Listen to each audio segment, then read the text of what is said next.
क्या आपने कभी सोचा है कि हजारों साल पहले बनाए गए शिवलिंग का स्वरूप आज के न्यूक्लियर रिएक्टर से इतना मिलता जुलता क्यों है? क्या यह केवल एक संयोग है या फिर प्राचीन भारत के ऋषि मुनियों के पास कोई गहरा वैज्ञानिक ज्ञान था? क्या शिवलिंग सिर्फ एक धार्मिक प्रतीक है या इसमें छिपे हैं ब्रह्मांड और ऊर्जा के गूढ़ रहस्य? अगर हम ध्यान से देखें तो शिवलिंग और न्यूक्लियर रिएक्टर के डिजाइन में चौंकाने वाली समानताएं।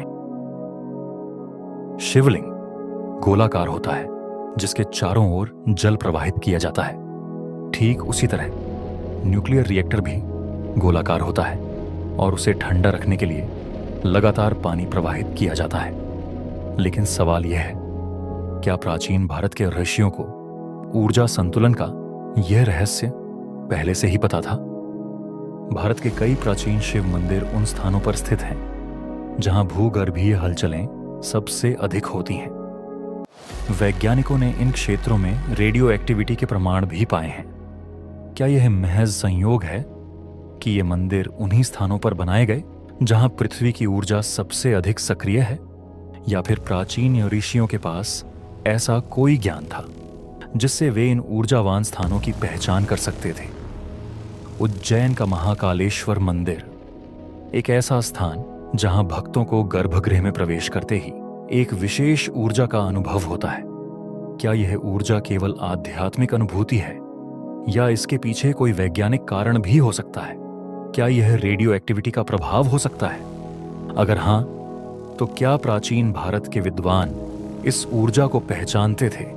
वे जानते थे कि कुछ विशेष स्थानों पर अदृश्य ऊर्जा का प्रवाह अधिक होता है और यही कारण है कि इन मंदिरों का निर्माण वहां किया गया। शिव का तांडव केवल नृत्य नहीं बल्कि सृष्टि और संहार का चक्र है। जब शिव तांडव करते हैं तो यह केवल विनाश नहीं लाता बल्कि एक नई सृष्टि की शुरुआत भी करता है। ठीक इसी तरह जब एक परमाणु विस्फोट होता है तो पहले विनाश होता है, लेकिन उसके बाद नए तत्वों और ऊर्जा का निर्माण भी होता है। और जब बिग बैंग हुआ तो एक नए ब्रह्मांड का जन्म हुआ।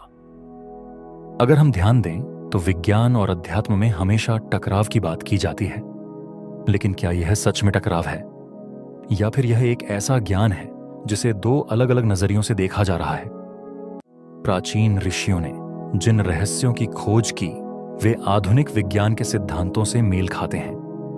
यह महज संयोग है या फिर विज्ञान अभी भी उस प्राचीन ज्ञान को पूरी तरह समझ नहीं पाया है?